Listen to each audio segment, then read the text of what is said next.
പ്രിയമുള്ള സുഹൃത്തുക്കളെ, living together സ്വീകരിക്കുന്ന പുരുഷന്മാർ നിർബന്ധമായും അറിഞ്ഞിരിക്കേണ്ട കാര്യങ്ങൾ എന്തൊക്കെയാണ്?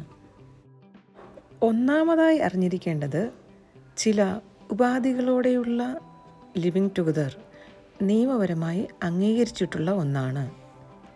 അതായത്, സമൂഹത്തിന് മുൻപിൽ ഏറെ കാലം ഭാര്യാഭർത്താക്കന്മാരെ പോലെ ഒന്നിച്ചു ജീവിച്ച ഒരു സ്ത്രീക്ക് എപ്പോൾ വേണമെങ്കിലും തൻ്റെ പാർട്ട്ണർക്കെതിരായി കോടതിയെ സമീപിക്കാം. എന്തൊക്കെ പ്രശ്നങ്ങൾക്കാണ് ഇങ്ങനെ ലിവിങ് ടുഗദറിൽ ജീവിക്കുന്ന ഒരു സ്ത്രീക്ക് കോടതിയെ സമീപിക്കാവുന്നത്?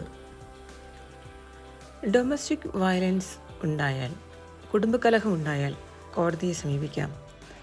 മെയിൻ്റനൻസ് ക്ലെയിം ചെയ്യാനായി കോടതിയെ സമീപിക്കാം.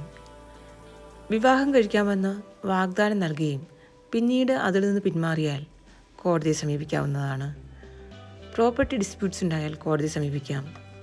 പിന്നീട് ചൈൽഡ് കസ്റ്റഡി അഥവാ ചൈൽഡ് സപ്പോർട്ട് തുടങ്ങിയ കാര്യങ്ങൾക്കായും കോടതിയെ സമീപിക്കാവുന്നതാണ്. ലിവിങ് ടുഗദർ റിലേഷൻഷിപ്പിൽ ഏർപ്പെടുന്ന സ്ത്രീയും പുരുഷനും ഒരു ധാരണാപത്രത്തിൽ സൈൻ ചെയ്യുന്നത് നന്നായിരിക്കും. രണ്ടുപേർക്കുമിടയിൽ എന്തൊക്കെ കാര്യങ്ങളാണ് അനുവദിച്ചിട്ടുള്ളതെന്നും എന്തൊക്കെ കാര്യങ്ങളാണ് അനുവദിച്ചിട്ടില്ലാത്തതെന്നും ഉൾപ്പെടുത്തിയാൽ ഭാവിയിൽ ഉണ്ടായേക്കാവുന്ന നിയമപ്രശ്നങ്ങളിൽ നിന്ന് രണ്ടുപേർക്കും പ്രൊട്ടക്ഷൻ ലഭിക്കും. ഈ വീഡിയോ ഇഷ്ടപ്പെട്ടെങ്കിൽ ലൈക്ക് ചെയ്യുക, ഷെയർ ചെയ്യുക, ഒപ്പം എന്തെങ്കിലും സംശയമുണ്ടെങ്കിൽ കമൻറ്റ് ചെയ്യുക. കൂടാതെ കൂടുതൽ ലീഗൽ വീഡിയോസിനായി ഫോളോ ചെയ്യുക. Thank you so much.